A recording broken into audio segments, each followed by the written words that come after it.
I've got 3 layers on, Richard. I'm hardly likely to perish. It's October in Westbrook. We're hardly facing an Arctic freeze.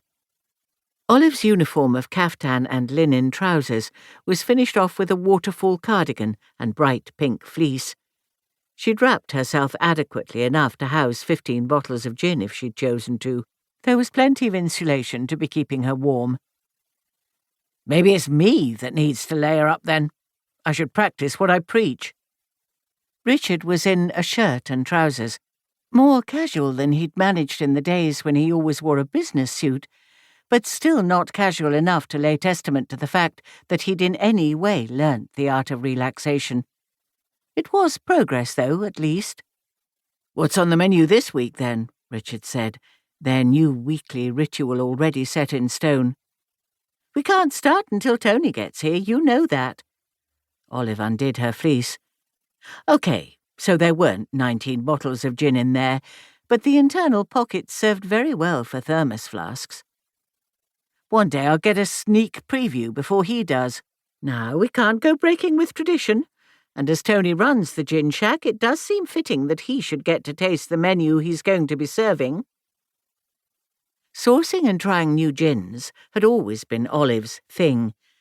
It was rather lovely that her hobby had become so much more, and yet she was still able to indulge in her love of exploring upcoming varieties. Even though it had been Tony's idea to turn the gin shack into an actual bar, he'd been happy to leave Olive to the sourcing. Olive did it from her room at Oakley West Retirement Quarters, with the help of fellow residents Veronica and Randy. The trio tried the new gins out, choosing what to pair them with, before Olive presented them to Tony and Richard on a Sunday morning. They met before all the Beach Hut neighbours had their weekly group picnic. It was the day the gin shack didn't open until the evening, so it gave them a chance to all get together and catch up. The menu always changed on a Monday morning, and they worked a week in advance, so if the 2 gins Olive had today were met with approval, then Tony would put in a bulk order ready for the coming week. No gin selections had been rejected to date. Olive loved that her main role was as gin taster. It was a hard job, but someone had to shoulder the responsibility. She felt, at her age, it was about the level of burden she could cope with. "Sorry I'm late," Tony said as he reached the entrance of the gardens and jogged down the steps towards them. "Esme asked me to remove some stock. I think that's my workout for the day complete." "Mum wouldn't let me try them out until you arrived. That's favouritism, that is." Richard spoke to Tony like he was a sibling, and even though they weren't, there was very much a family feel between Olive and her Beach Hut neighbours, even more so considering what they'd been through over the summer. Moving to Oakley West had provided her with more entertainment than she ever could have imagined. "She knows my palate is better than yours. We can't have you signing off on gins without supervision," Tony joked as he joined them both on the beach. "If you say so." Olive ignored the banter as it continued and got to the important task of pouring them all a drink.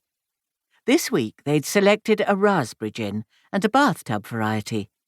They were both clean and refreshing on the palate, and she'd enjoyed both very much. Tony and Richard demonstrated their agreement with the noises they were making and the expressions on their faces as they took sips from thermos lids.